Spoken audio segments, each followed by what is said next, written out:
성경에서 이 성탄의 장면, 성탄은 거룩한 탄생이란 뜻이잖아요.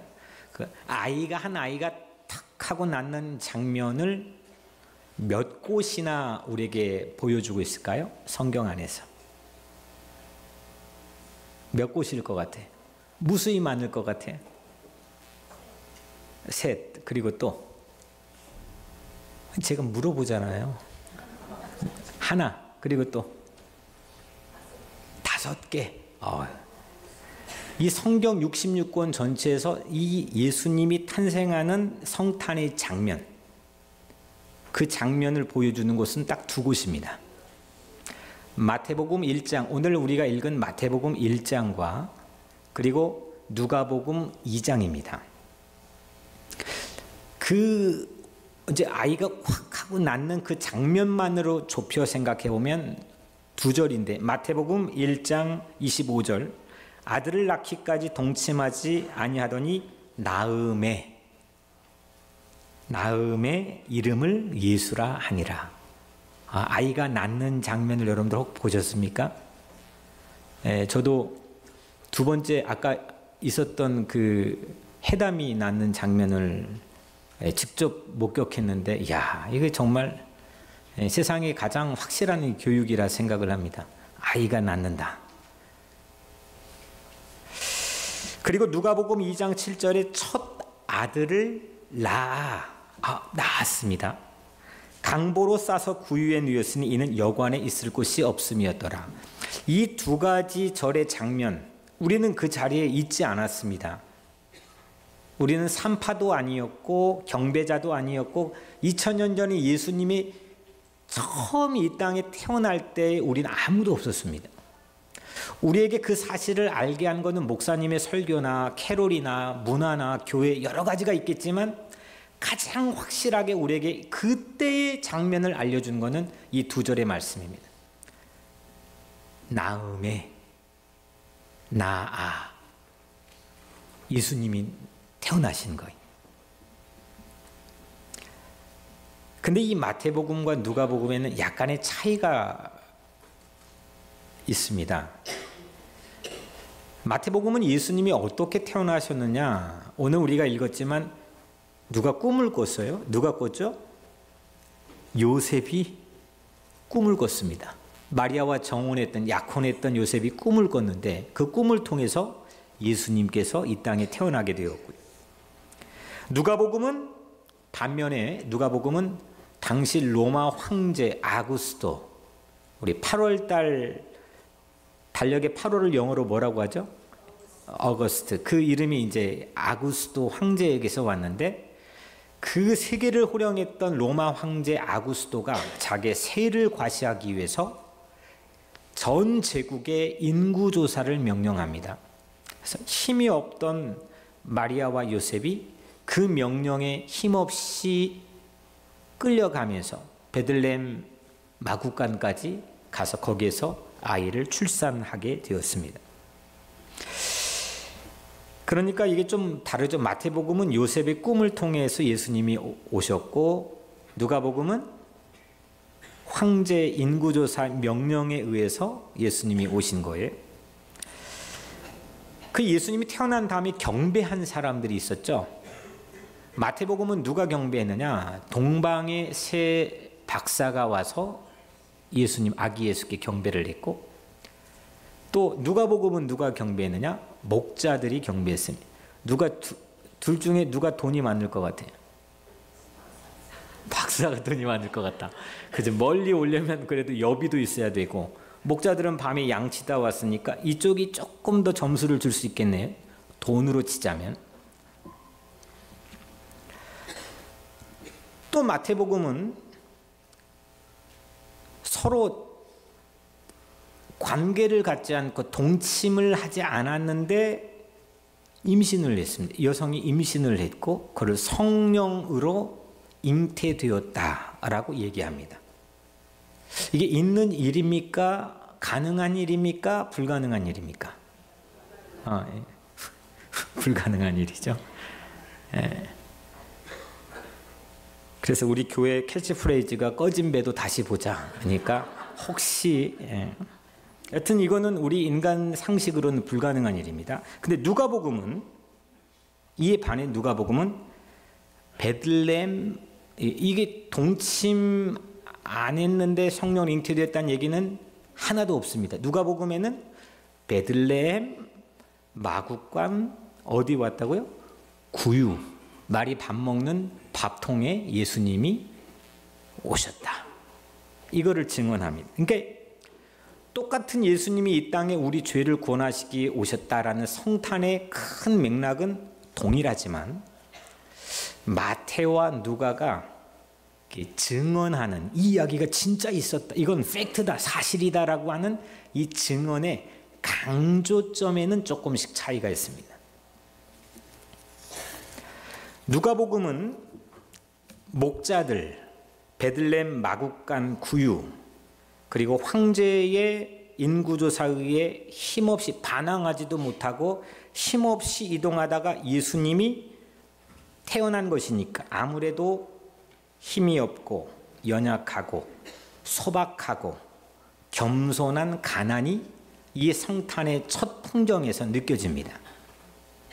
반면에 마태복음은 요셉의 꿈, 동침하지 않음, 성령으로 잉태, 이 동방박사, 별을 보고 따라온 동방박사, 이건 아무래도 미스테리 같습니다.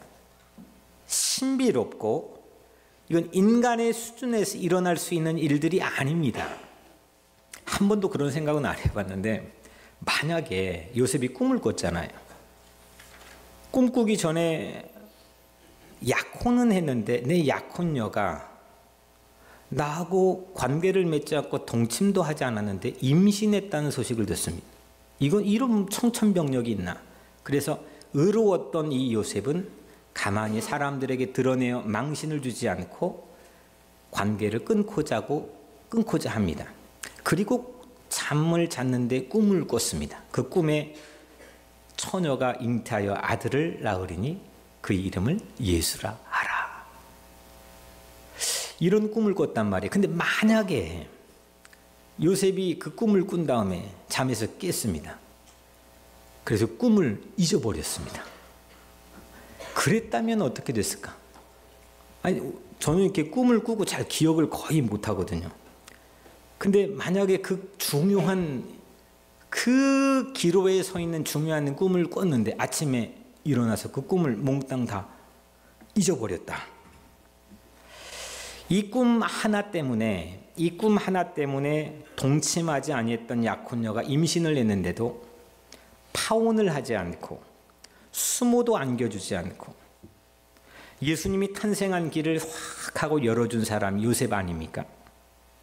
만약 꿈을 잊어버렸다면 또 꿈을 거절했다면 에이 그 꿈 개꿈이야 하고 거절했다면 마리아는 분명히 성녀가 아니라 악녀가 됐을 거고 예수는 미혼모의 자녀로 어린 시절에 성장했을 겁니다. 그러면 꿈을 사람이 조정할 수 있을까요? 없을까요? 우리 이보람 집사님 병원에 꿈 많이 꿨어요? 근데 꿈을 꾸는데 그 꿈을 난 오늘 이 꿈을 꾸고 싶다. 우리 맥스랑 이렇게 만나 어디 가고 싶다면 그 꿈을 꿉니까? 꿈 못 꾸죠. 꿈은 사람이 조정할 수 있는 게 아닙니다. 그냥 꾸어지는 거고 주어지는 거죠. 요셉 마음에 꿈으로 주어진 겁니다. 마찬가지로 마리아의 몸 안에 성령으로 예수님이 잉태가 되었는데 내가 임신을 했는데 그 임신한 아기가 남자여야 되겠다. 클릭 쫙 하고 하면 남자가 됩니까? 잉태되고 임신되었던 것은 내 뜻으로 되어지는 것이 아닙니다. 더욱이 동정녀, 이게 동침하지 남자를 알지 못했던 한 여인이 임신을 했다. 이건 더더욱 내 뜻으로 되는 일이 아닙니다. 또 마찬가지로 축하객이었던 동방박사들이 밤하늘의 별을 보고 저 지금 이라크 땅 유프라테스 강에서부터 팔레스틴까지 지금으로 비행기 타고 가야 됩니다. 이거 어마어마한 거리를 별 하나 보고 따라갑니다. 별은 밤에만 뜨니까 낮에는 움직여요, 못 움직여요? 별이 안 보이니까 못 움직이는 거죠. 컴컴한 밤에만 광야를 지나고 물을 넘고 해서 그 험난했던 여정을 베들레헴 마구간까지 이 동방 박사들이 옵니다. 별이 뜨는 것은 내가 조종할 수 있는 게 아닙니다. 별아 이쪽으로 가라, 아니면 오늘은 조금 천천히 가자. 절대 조종할 수 있는 게 아닙니다. 오늘 이 마태복음 1장에 나와 있는 꿈도, 임신, 특별히 성령의 잉태도, 그리고 밤하늘에 떴던 별도, 이건 모두 다 인간이 조정 불가능한 것들입니다. 내 안에 예수님이 찾아오시는 것도 이건 조정이 사실 불가능한 일입니다. 내가 열심히 헌신하고 봉사하고 착하게 살고 의롭게 살고 세상의 사회 정의를 위해 살고 백날 여러분들이 노력을 해봤자 예수님이 내게 찾아오시는 일은 이건 내 소관이 아니고 하나님이 하시는 일인 줄로 믿으시길 바랍니다. 내가 조정이 불가능한 일, 그리고 신비로운 일, 믿어지지 않을 정도로 우리 수준을 확 하고 초월해 넘어버리는 일, 그래서 하나님만이 하실 수 있는 일, 그 일이 곧 내 안에 예수님이 찾아오시는 것인 줄로 믿으시길 바랍니다. 그래서 그거를 우리는 은혜라고 합니다. 은혜. 이 자리에서 내가 태어나는 장면을 여러분들 자신 스스로가 목격한 분 계십니까? 나는 내 태어날 때 이렇게 용감하게 태어났다. 뭐 그런 분 한 분도 없죠. 나는 그냥 부모가 나를 잉태하고 그래서 세상에 나왔고 지금까지 삶을 살았습니다.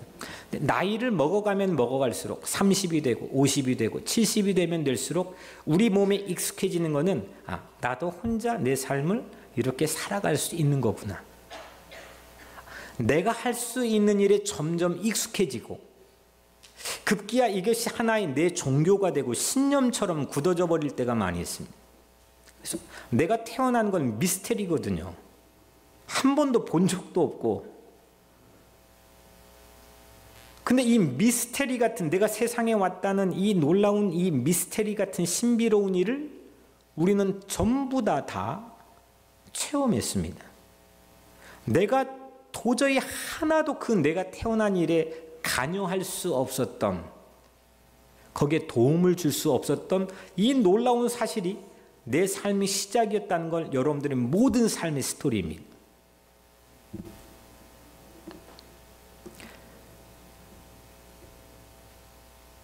그런데 우리는 그 은혜를 잊어버릴 때가 있습니다. 내가 납득이 가능해야 되고 내 노력이 조금 들어가 있어야 되고 내가 합리적으로 그게 이해가 돼야 되고 이 일만이 곧 세상에 이루어지는 일, 내가 받아들일 수 있는 일로 생각하기가 쉽습니다.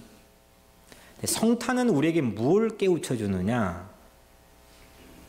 내가 이해가 안 되는 일, 내가 거기에 도무지 도움을 줄 수 없는 일, 관여할 수 없고 조정할 수 없는 그런 일, 결국 하나님이 하시는 일, 신만이 할 수 있는 일, 그 일을 통해 예수 그리스도가 나에게 찾아오셨다고 하는 이 놀라운 사실을 마태는 누가와 다르게 아주 집요하게 강조하여 우리에게 증언하고 있습니다.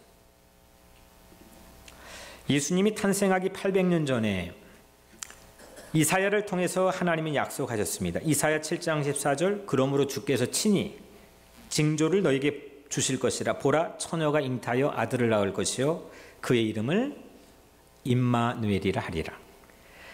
이사야 8장 8절에 한 장 넘어서도 흘러 유다에 들어와서 가득하여 목에까지 미치리라. 임마누엘이여 그가 펴는 날개가 내 땅에 가득하리라 하셨느니라. 그리고 오늘 말씀에서도 23절에 보라, 처녀가 잉타하여 아들을 낳을 것이요 그 이름은 임마누엘이라 하리라. 성경 전체에 우리 그렇게 많이 들었던 임마누엘이라는 말이 이 세 곳밖에 없습니다. 이사야를 통해 처녀가 잉타하여 아들을 낳으면 그 아들을 임마누엘이라 하라. 그렇게 예고했습니다. 그런데 천사는 요셉의 꿈에서, 오늘 이 요셉이 꾼 꿈에서 천사가 처녀 마리아가 출산하면 이름을 예수라 부르라 했어요. 이름이 달라졌잖아요. 이게 제 마음속의 궁금증이었습니다. 왜일까? 예수는 여호수아의 그리스어식 표기입니다. 오늘날 공용어는, 세계 공용어는 영어입니다. 당시에는 최고로 파퓰러한 인기 있는 언어가 그리스 말이었습니다. 헬라 말이었는데, 예수는 이 그리스 말, 그러니까 국제적인 이름을 갖게 된 거죠. 예수님이. 반면에 예수의 이 이름의 뜻은 하나님께서 구원하신다 라는 뜻이고, 임마누엘이라는 뜻은 하나님이 우리와 함께 하신다 라는 뜻입니다. 왜 그랬을까? 왜 임마누엘이라 이사야에서는 부르라 했는데 오늘 마태복음에서는 예수라 부르라고 했을까? 왜 임마누엘이라고 쓰고 예수라 읽게 된 건 어떤 의미일까? 사실 솔직히 정확한 근거는 저도 알 길이 없습니다. 이에 대해 여러 해석은 있지만 우리는 알 길이 없습니다. 임마누엘이라 부르라 했는데 왜 예수라 불렀는가? 하지만 이 예수와 여호수아는 똑같은 이름인데 하나는 다른 언어, 이스라엘 말, 하나는 당시 그리스 말, 똑같은 여호수아와 예수가 똑같은 통일어입니다. 그래서 당시 예수란 이름이 많았기 때문에 그래서 나사렛 예수라고 불렀던 건데, 이 여호수아라는 인물 우리는 아시잖아요. 40년 광야에서 이스라엘 백성들이 유랑했는데 나중에 하나님이 약속해 주시는 가나안 땅, 약속의 땅에 들어가게 되었습니다. 이 들어가게 될 때 모세가 인도했습니까? 여호수아가 인도했습니까?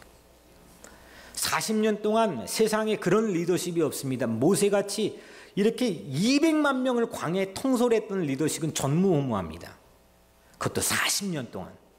근데 그 모세도 못했습니다. 그 뛰어난 탁월한 리더십을 가지고도 거기 못 갔습니다. 근데 여호수아는 그냥 훌쩍 넘었습니다. 데리고 들어갔습니다. 우리의 삶에서도 해도 안 되는 게 있습니다. 백날 노력해도 이걸 뚫고 나가지를 못하는, 앞에 보이는데 이 유리천장이 뚫려지지 않는 거 있습니다. 내 힘으로 안 되는 게 있습니다. 그런데 그거를 툭 하고 뚫고 나가게 하는 그 역할을 여호수아가 했는데, 여호수아는 다시 말하면 하나님이 구원하신다라는 이름 뜻처럼 하나님만이 하실 수 있는 일을 드러낸 인생이 여호수아입니다. 모세가 광야에서 지내도록 한 지도자라고 한다면 여호수아는 약속의 땅에 입성할 수 있도록 하나님의 일하심을 드러낸 그런 인물입니다. 세례 요한이 광야에서 길을 준비한 자라면 예수는 구원을 이루는 구원자였습니다. 교회가 우리를 광야에서 지켜서 하나님 앞으로, 이 광야 같은 세상에서 우리를 지켜 하나님 앞으로 인도한다면 예수는 천국 문을 열고 우리를 그곳에 입성하여 승리하게 하는 구원자입니다. 교회가 예수라고 생각하는 건 캐톨릭식 방식입니다. 캐톨릭은 교회가 성경의 권위보다 높습니다. 이건 거의 불문율과 같습니다. 근데 오늘날 교회가 망조가 든 가장 큰 원인 중에 하나가 예수를 잃어버렸습니다. 교회의 권위는 있는데, 교회의 파워를 찾는데 정작 중요한 알맹이인 예수를 잃어버렸습니다. 모세는 있지만 여호수아가 없다면 우리는 그 땅에 들어가지 못하는 것처럼, 세례 요한은 있지만 예수가 없다면 우리는 구원을 받지 못하는 것처럼, 오늘 예수는 우리에게 모든 세상의 죄에서 우리를 구원해 주시고 새로운 삶의 길을 열어주시는 우리의 구원자이신 줄로 믿으시길 바랍니다. 21절에 예수라 하라 그가 자기 백성을 그들의 죄에서 구원할 자이심이라. 이걸 어떻게 구원하느냐? 이거 어떻게 하나님의 고민입니다. 이걸 제대로 어떻게 해야 되나? 어떻게 구원할 수 있나? 수많은 사람들을 보냈습니다. 수많은 기적을 베풀었고 수많은 능력을 보여줬습니다. 그런데 하나님의 판단은 이렇습니다. 잘 들어보십시오. 죄로부터 우리를 구원하는 위대한 일을 하나님이 하시기 위해서는 하나님이 꼭 우리와 함께 하지 않고서는 가능하지 않다는 판단을 하나님이 하셨습니다. 이건 함께 해주는, 함께 하지 않고선 이건 불가능한 것. 그래서 예수를 임마누엘이라 했고 임마누엘을 예수라 했습니다. 예수님께서는 우리와 함께 하시려고 십자가에 못 박혀 죄인이 되셨습니다. 하나님만이 할 수 있는 일이 뭘까? 하나님만이 할 수 있는 일은 함께 하는 일입니다. 함께 하는 일. 내가 가장 강한 유대를 가지고 함께 한 사람이 부모입니다. 근데 그 부모도 마음은 있지만 그 자녀와 영원토록 이 땅에서 함께 하지 못합니다. 힘이 빠지면 죽습니다. 자녀를 떠납니다. 출가를 시키면 24시간 그 자녀를 왓츠아웃을 하지 못합니다. 자녀가 힘들고 어려울 때도 같이 있어주고 싶은 가장 간절한 마음은 가지고 있지만 함께 하지 못합니다. 내가 난 세상에 혼자다. 나를 도와줄 사람이 아무도 없다. 이렇게 느낄 때 누군가가 나에게 잠깐 도움을 줄 수 있을지는 모르겠지만 24시간 불철주야 주무시지도 않고 쉬지도 않고 나와 함께 해주시는 그 일은 하나님만 할 수 있는 일인 걸 믿으시길 바랍니다. 그게 임마누엘입니다. 사실 우리의 삶을 뒤돌아보면 함께 하지 않고서 해결할 수 없는 일이 다반사입니다. 내가 혼자 할 수 있지 생각했지만 만약에 이 사람 없으면 저 사람 없으면 이 교회 없으면 이 공동체 내 가족 없으면 옴짝달싹 없이 아무것도 못하는 게 우리 인생의 대부분입니다. 미국에 나 혼자 와서 유학하고 내 자수성가 있고 뭐 어떻게 했고 저도 혼자 막 커왔습니다. 하지만 혼자 할 수 있는 일 아무도 없고 혼자 있게 한다면 그 사람은 거의 죽은 것이나 매 한 가지입니다. 나 혼자 살 수 있는 것처럼 살아가지만 인생이 대부분 함께 하는 일로 채워져 있습니다. 이것을 깨닫지 못하는 것이 죄 아니겠습니까? 죄는 이걸 깨닫지 못하는 겁니다. 그 죄를 해결하기 위해서 함께 우리가 되어주신 분이 예수입니다. 죄를 벗어나는 것은 그래서 나를 깨트리고 우리가 되는 겁니다. 우리 교회 이름처럼 우리가 되는 겁니다. 사랑할 수 있는 것이 곧 구원입니다. 하나님을 사랑하게 되고 이웃을 사랑하게 되고 내 실이익에 따라서 뭐 이민자들이 어떻고 뭐 어떻고 뭐 그게 뭐 나와 무슨 상관이 있어? 그게 아니라 이 땅에 있는 모든 사람들을 내 마음에 품고 그 지경을 확장시켜 나가며 사랑할 수 있는 게 구원받은 자의 삶입니다. 세상은 변화시켜야 될 것이 지천입니다. 나도 변화시켜야 될 게 너무 많습니다. 이것도 바꾸고 이 습관도 바꾸고 이 생각 이 마음보도 바꾸고 근데 잘 되지 않습니다. 아무리 해도 안 되는 부분도 있습니다. 그런데 임마누엘 우리와 함께 하시는 그 능력을 가지고 이 땅에 오신 예수는 우리를 죄에서 구원하고 새 사람으로 변화시켜 주실 줄로 믿습니다. 사랑하는 성도 여러분, 이 크리스마스 스피릿, 이 크리스마스 정신이 사람을 변화시키고 세상을 바꿀 수 있다는 겁니다. 사람이 할 수 없는 일, 하나님만이 할 수 있는 일, 그걸 마태는 생생하게 우리에게 증언하고 있습니다. 요셉의 꿈, 성령의 잉태, 동방박사의 별, 이건 모두 다 인간 조정 불가능하고 백날 뛰어봤자 우리는 아무것도 조정할 수 없는 일들입니다. 하지만 왕이신 예수는, 왕이신 하나님은 이 모든 일을 하나님만이 할 수 있는 일을 우리에게 보여줬습니다. 그것이 성탄입니다.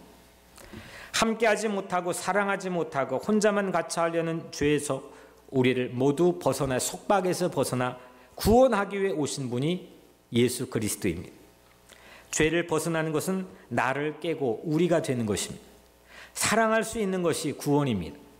하나님 사랑, 이웃 사랑, 이것이 바로 새로운 삶을 시작하는 첫 발걸음입니다.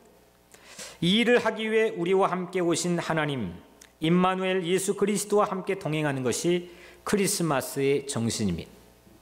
이 크리스마스 생일 축하에 가장 근접하게 서 있는 여러분들이 예수님이 측근이 되는 것이고 사랑으로 이 땅에 있는 모든 삶을 이기게 되는 것인 줄 믿습니다. 오늘 여러분들의 마음속에 이 크리스마스로 나도 변화되고 세상을 변화시키는 그런 확신을 가지고 이 땅의 모든 불의와 모든 세상에 좋지 못한 악들을 받고 변화시키는 그런 믿음을 가지고 승리하는 여러분들 되시기를 주님의 이름으로 간절히 축원합니다.